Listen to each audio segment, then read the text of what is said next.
예수님의 직계 제자를 사도라고 부르죠. 사도의 제자를 속사도라고 부릅니다. 속사도의 제자들을 보통은 교부라고 부릅니다. 초기 교회 교부인 클레멘스나 오리겐과 같은 분들은 모든 사람에게 그를 인도하는 수호천사가 하나씩 있다고 주장했습니다. 어거스틴에 영향을 준 분은 암브로시우스죠. 암브로시우스는 수호천사에 대해 이렇게 말했습니다. 수호천사는 인간들의 영혼을 지키는 존재이다. 가톨릭에는요, 수호천사 기념일이 있습니다. 가톨릭은 수호천사에 대해 교리적으로 이렇게 설명합니다. 첫째, 수호천사는 육신에 대하여 많은 불행을 막아주며 영혼을 보살피며 세속적인 일이라도 도와준다. 둘째, 영혼에 대하여는 우리가 이기기 어려운 마귀 유혹을 물리쳐주며 착한 생각을 일으켜 선행을 권하고 우리를 위하여 우리와 함께 기도하고 특히 죽음의 순간에 우리를 도우며 우리 영혼을 천국이나 연옥으로 인도한다. 연옥은 우리가 아는 대로요. 우리는 연옥을 인정하지 않아요. 그리스도의 대속의 죽음의 완전성 때문에요. 하지만 가톨릭의 연옥은 천국과 지옥 사이에 있는 개념이죠. 가톨릭의 교리를 조금 더 설명드릴게요. 그러므로 영육간에 어려운 일을 당할 때마다 수호천사를 향하여 도움을 요청해야 한다. 가톨릭 교인들에게 어려운 일을 당할 때마다 수호천사에게 도움을 요청하라고 가르칩니다. 어쩌면 우리도, 개신교인 우리들도 수호천사의 도움받기를 바라는 마음이 있을지도 모릅니다. 교회에 다니지 않는 사람들도 수호천사가 나를 도왔으면 하는 마음으로 살아가는 것 같습니다. 설교를 준비하면서 수호천사에 대해 검색을 해보았더니 다양한 이름들이 나왔습니다. 예방치과의 수호천사 엔젤, 컴퓨터 수리점 PC 수호천사, 산후도우미 수호천사, 수호천사 노래연습장, 노래방 이름이 수호천사예요. 수호천사 방문요양센터, 수호천사 펜션, 수호천사 대리운전 등입니다. 심지어 부산에는요, 한 아파트의 이름이 수호천사 아파트인 경우도 있었습니다. 불행에서 막아주고 이기기 어려운 마귀 유혹을 물리쳐주며 착한 생각을 일으켜 선행을 하도록 돕고 죽음의 순간 우리를 도우며 그리고 어려운 일을 당할 때마다 도움을 주는 수호천사가 하나씩 있기를 바라는 것이 인간이 가지는 본능처럼 보입니다. 본문의 말씀으로 들어갑니다. 지난주에 이어 같은 본문입니다. 다음 주까지 같은 본문으로 좀 말씀을 드리려 합니다. 본문은 결론적으로 천사보다 훨씬 뛰어난 예수님에 대한 설명입니다. 지난주 설교에 대한 기억을 더듬어 보시기 바랍니다. 본문에는 모두 몇 개의 구약의 인용이 있었죠. 모두 7개였습니다. 숫자 7은 완전수이자 충만수입니다. 본문은 7개의 구약 인용을 통해 천사보다 완전히 충만하게 뛰어나신 예수님에 대해 설명하고 있습니다. 구약 성경을 인용한 데는 조금 더 특별한 의미가 있습니다. 히브리서는 첫 시간에 들은 대로 유대인들을 1차적인 수신자로 주신 말씀입니다. 어떤 유대인들이었죠? 유대교에서 기독교로 개종한 유대인들이었습니다. 과거엔 유대교를 믿었어요. 그러나 예수 그리스도를 주로 고백하면서 기독교인이 된 유대인들입니다. 기독교로 개종해서 예수님을 믿자 그런 유대인들에게 핍박과 유혹이 주어집니다. 다시 과거, 즉 유대교로 돌아가게 만들려는 핍박과 유혹이었습니다. 그런 핍박과 유혹을 받는 유대인들에게 구약 성경을 인용해서 너희들이 그렇게 과거에 대단하게 생각했던 천사보다 예수님이 훨씬 더 뛰어나다. 이 사실을 본문은 강조합니다. 지금도 유대인들, 이스라엘 사람들은 신약을 믿지 않고 구약만 믿습니다. 구약만 성경으로 받아들입니다. 신약을 인정하지 않는다는 것은 신약의 구원주 예수 그리스도를 인정하지 않는다는 것과 동일합니다. 본문은 유대인 너희들은 구약을 믿고 있는데 그 구약 성경에서 분명하게 예수님이 천사보다 이미 뛰어나다고 말씀하셨다. 그러니 예수님을 버리고 과거인 유대교로 돌아가려는 일은 대단히 어리석은 것이다. 이것을 강조하기 위해 구약을 모두 7번 인용하며 예수님의 탁월함을 설명합니다. 조금 더 본문으로 들어갑니다. 먼저 7절이에요. 7절을 함께 읽으십니다. 또 천사들에 관하여는 그는 그의 천사들을 바람으로 그의 사역자들을 불꽃으로 삼으시느니라 하셨으되 7절은 천사에 대한 설명이죠. 자, 7절에서 그는 누구일까요? 그는 하나님이십니다.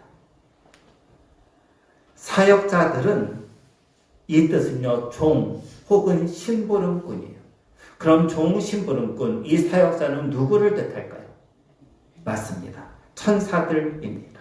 7절은 하나님이 천사들을 바람으로 그의 심부름꾼을 불꽃으로 삼으셨다라는 뜻입니다.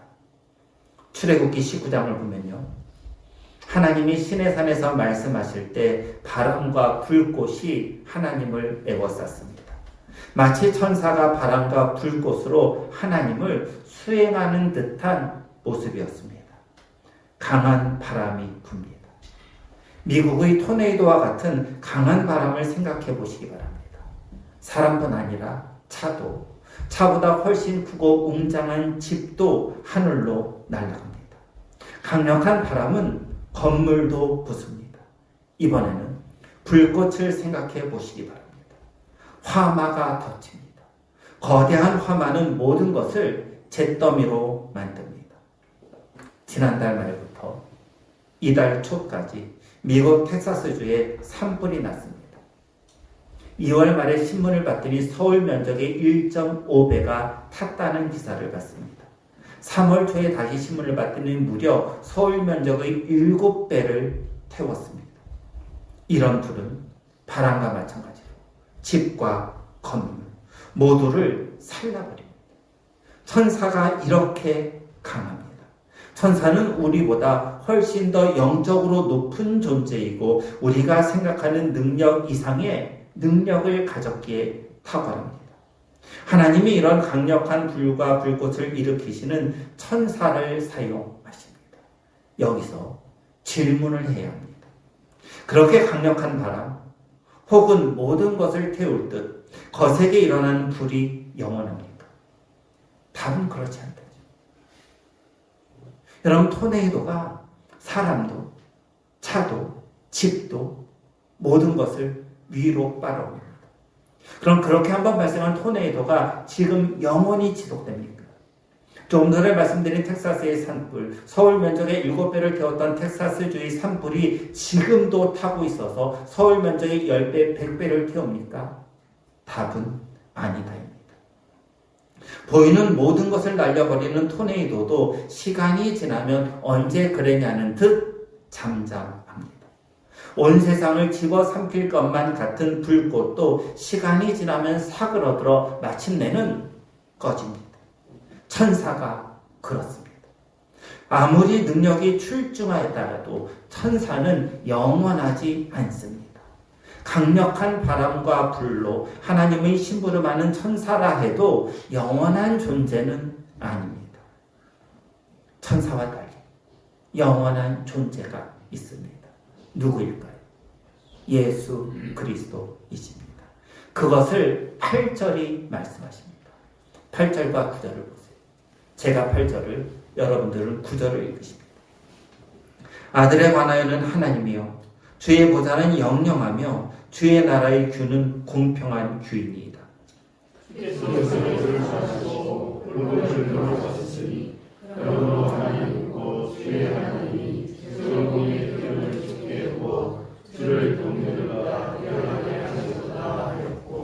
팔 8절과 9절은 어떤 단어로 시작하죠?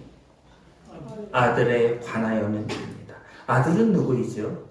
예수 그리스도이십니다. 7절에서 하나님이 천사를 바람과 불꽃으로 삼으셨다. 라는 이 말씀에 이어 8절과 9절은 7절의 천사와 비교해서 아들 예수 그리스도에 대해 설명하십니다. 아들에 관하여는 구약 성경은 어떻게 말씀하시는가? 하나님이요 주의 보좌는 영영하며입니다. 이 뜻은 당신은 하나님이시며 당신의 왕권은 영원 무궁하시다입니다. 예수님은 하나님이시죠. 삼위일체 교리잖아요. 성부 하나님, 성자 예수님, 성령 하나님은 본질상 똑같은 하나님이십니다. 예수님은 하나님이시며 주님의 보좌, 주님이 앉아서 다스리는 그 보좌는 영원 무궁합니다.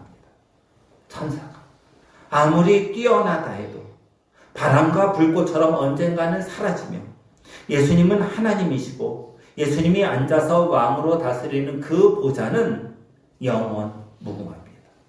예수님이 영원하시기에 예수님의 보좌 역시 영원합니다. 여기요 대단한 힘과 능력을 가진 존재가 있어요. 그런데 일시적으로만 존재해요. 반면 또 여기에는 영원 무궁이 영원히 존재하는 분이 계세요. 이 둘 중 누가 더 위대합니까?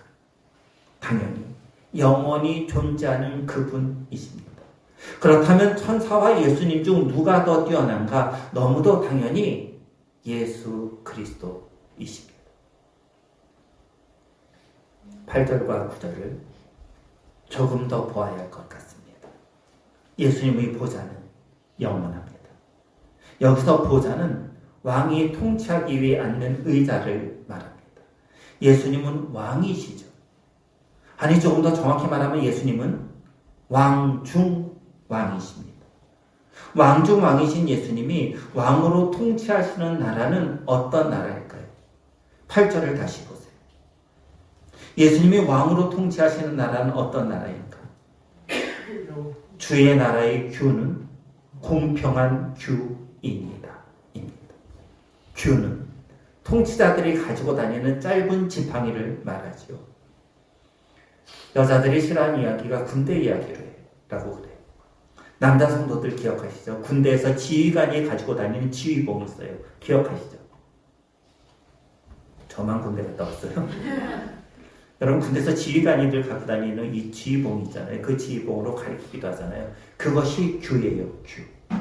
고대 사회에서 왕의 규는 왕권을 상징했기에 금과 보석으로 만들었습니다. 대개의 경우 왕은 규를 소지하고 다녔고 왕이 재판할 경우 반드시 그의 손에는 규가 들려 있었습니다. 예수님의 손에 쥐어있는 규는 공평한 규입니다. 예수님이 통치하시는 나라는 공평하다는 뜻입니다. 여기서 공평은 정의예요. 정. 이번에는 9절을 보세요. 어떤 말씀이 있나요? 주께서 의를 사랑하시고 불법을 미워하셨으니 입니다. 예수님이 다스리는 나라는 정의로운 나라인데 그것에 대한 설명입니다. 예수님은 의를 사랑하시고 불법을 미워하시기에 예수님이 다스리는 나라는 정의의 나라입니다.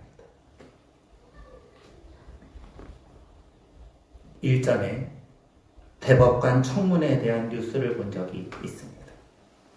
그 대법관 청문회에서 문제가 된 사건이 있었는데 그 대법관 후보자가 판사로 판결한 사건 중 이런 사건이 있었습니다.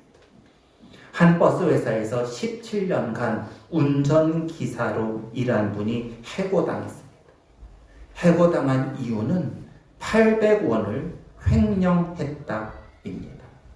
그 대법관 후보는 이 해고가 정당하다고 판결했습니다. 버스기사분은 해고로 가족 전체의 생계가 위협당했습니다. 이 버스기사는요 400원씩 두 번에 걸쳐서 버스비를 현금으로 낸 사람, 버스비를 현금으로 냈을 때 400원씩 두 차례에 걸쳐서 버스비를 가져다가 커피값으로 사용했대요. 당시 버스비에서 커피값으로 사용한 것은 관행이었다. 이렇게 주장했지만 최종적으로 그 대법관 후보자는 해고가 정당하다고 판정했습니다. 당시 이 재판은 사회적 논쟁이었습니다. 법적으로 800원 횡령도 분명한 횡령이라는 것이죠. 그럼에도 왜 우리 사회는 이런 문제에 대해서 분노할까요? 8억, 80억을 횡령한 사람, 특히 그들이 권력에 가까운 사람일 경우는 해고되지 않는 것을 너무도 많이 보기 때문입니다. 본문 표현에 의하면 공평하지도 않고 정의롭지도 않습니다. 대단히 안타깝게도 사람이 살아가는 세상에서 완전한 공평과 정의는 존재하지 않습니다. 비교적 더 공평하고 비교적 더 정의로운 사회만 있을 뿐입니다. 하지만 예수님이 다스리는 나라는 다릅니다. 공평하고 정의롭습니다. 그 이유가 무엇일까요? 왜 예수님이 다스리는 나라가 공평하고 정의로울까요? 그것은 예수님이 다스리는 나라는 외형적인 모습을 초월하기 때문입니다. 다시 말하면 예수님은 외형적으로 보이는 부분뿐 아니라 우리의 마음까지 다스리는 왕이십니다. 예수님이 왕이라고 고백할 때 그 뜻은 예수님은 보이는 나라뿐 아니라 보이지 않는 나라, 우리의 마음, 그리고 보이지 않는 영적 세계까지 다스린다는 의미입니다. 사람이 살아가는 세상은 결국 외적으로 보이는 것에 의해 판결할 수밖에 없습니다. 속으로 참여하지 않아도 겉으로 참여한다고 말하고 반성문을 제출하면 재판에 유리한 것이 세상의 이치입니다. 800원 횡령했다. 해고가 정당하다. 이렇게 판결한 그 대법관 후보는 청문회에서 이렇게 스스로를 변명했습니다. 오랜 기간 재판을 하면서 나름대로 가능한 범위에서는 피고인의 사정을 참작하려 했으나 미처 살피지 못한 부분이 있다. 이분의 변명은 어려운 사람의 사정을 미처 살피지 못한 부분이 있다였습니다. 이 분이 대법관이 되기 위한 변명인지 아니면 진솔한 자신의 실수에 대한 고백인지 역시 이분의 마음을 볼 수 없는 우리로서는 판단할 수 없습니다.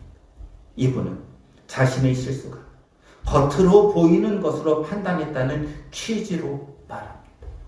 인간은 외부에 보이는 것, 겉으로 드러나는 것으로 판단합니다. 우리 중 그 누가 마음을 볼 수 있습니까? 하지만 예수님은 우리 겉으로 드러난 행동 그리고 마음도 보시고 판단하십니다. 우리가 어떤 마음으로 우리가 어떤 의도로 이 행동을 했는가에 대해서 주님은 보고 계십니다. 때론 그 행동이 좋지 않은 결과로 이어질 수도 있어요. 하지만 우리 마음의 선한 의도, 우리 마음에 하나님과 이웃을 위하려는 의도에서 출발했다면 주님은 우리의 그 마음을 보신다는 것입니다. 우리가 어떤 마음, 어떤 의도로 살아가는가를 보시는 분이 주님이십니다. 주님은 불꽃 같은 눈으로 우리의 마음속 깊이, 아주 깊이, 아무도 모른다고 말하는 그 숨겨진 것까지도 보십니다. 그러기에 예수님이 왕의 자리에 앉아서 재판하는 그 재판은 공평합니다. 예수님이 다스리는 나라는 공평과 정의의 나라입니다. 비록 우리처럼 힘없고 약한 사람들은 세상에서 차별당한다고 해도 예수님이 다스리는 나라에서는 그 어떤 차별도 받지 않습니다. 가장 공평하고 가장 정의로운 것이 예수님이 통치하는 나라가 아니라 완벽하고 완전하게 공평하고 정의로운 나라가 예수님이 통치하는 나라입니다. 오늘 설교의 결론을 내리려 합니다. 6절이에요. 6절을 함께 읽으십니다. 또 그가 맏아들을 이끌어 세상에 다시 오게 하실 때 하나님의 모든 천사들은 그에게 경배할지어다 말씀하십니다. 6절에서 그는 하나님이시죠. 그러면 맏아들은 누구일까요? 예수님이십니다. 하나님이 말씀하시는 내용은 자기의 맏아들을 예수님을 세상에 보내실 때에는 하나님의 천사들은 모두 그에게 경배하라. 하나님의 맏아들 예수 그리스도를 이 세상에 보내실 때 이 세상에 있는 모든 천사들은 그 예수님께 경배하라 입니다. 바람과 불꽃을 일으키는 천사들은 모두 예수님께 경배해야 합니다. 그 이유는 본문에 의하면 두 가지입니다. 하나는 예수님은 영원하다. 그리고 또 하나는 예수님이 다스리는 나라는 공평과 정의이다.